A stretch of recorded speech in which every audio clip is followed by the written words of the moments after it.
네, 오늘로 코로나19 국내 첫 확진자가 나온 지 178일입니다. 부산의 첫 확진자가 발생한 지도 146일째인데요. 저희 KBS 부산뉴스는 코로나19 사태로 인해 중요성이 부각된 공공보건의료, 그 실태와 과제를 짚어보는 연속 보도를 마련했습니다. 자, 오늘은 먼저 코로나19 최전선에서 고군분투한 부산의 공공의료, 부산의료원의 활약을 되짚어보겠습니다. 노준철 기자가 전해드립니다. 전 세계 확진자 1,300만 명, 하루 평균 확진자 약 20만 명. 세계적 대유행인 코로나19가 국내에서도 역시 확산될 때 든든한 버팀목이 돼준 게 바로 공공의료였습니다. 공공의료기관은 취약계층, 사회적 약자들의 의료 사각지대 해소를 담당합니다. 그러다가 재해, 재난 상황 때는 국민의 안전을 지키는 최전선 의료 안전망 역할을 합니다. 감염병 전문 병원이 없는 부산에서 사실상 지역 유일의 공공병원인 부산의료원.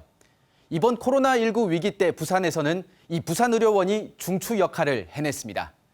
앞으로 코로나19가 재확산하거나 제2의 신종 감염병이 유행한다면 딱 하나뿐인 부산의료원만으로 과연 부산의 의료 안전을 완벽하게 책임질 수 있을까요? 지난 2월 21일 동래구 10대 남성과 해운대구 50대 여성이 코로나19 양성 판정을 받고 부산의료원으로 실려왔습니다. 부산 지역 1번, 2번 확진자였습니다. 온천교회 확진자만 수십 명, 집단 감염이 발생했습니다.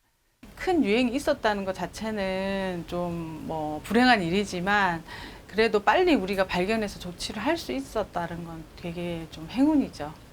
부산의료원은 즉각 감염병 전담병원으로 바뀝니다. 당시 입원 중이던 취약계층 환자 350명을 옮기고 540여 개 병상 전체를 비웠습니다. 코로나19 확진자 격리 병상으로 쓰기 위해서였습니다. 코로나19 전파와 병원 폐쇄, 이에 따른 수익성 악화 우려 때문에 민간 병원에서는 엄두조차 내지 못하는 결단이었습니다.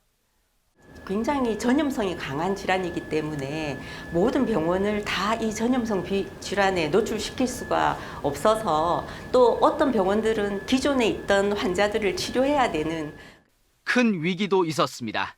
지난 4월 18일 부산의료원 간호사가 코로나19 확진 판정을 받아 의료원 5에서 7층 일부가 폐쇄되기도 했습니다. 또 코로나19를 막느라 수익성 의료 서비스를 중단해 매달 50억 원 넘게 적자도 쌓였습니다.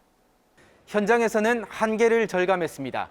일손은 턱없이 부족했고 의료진 급여조차 줄 수 없는 상황을 빚기도 했습니다. 그렇게 코로나19 발생 이후 5개월 의료 현장 최전선에서 사투를 벌인 부산의료원. 부산 확진자 150여 명 중 120여 명, 전체의 83%가 부산의료원의 도움으로 완치 판정을 받고 퇴원했습니다. KBS 뉴스 노준철입니다.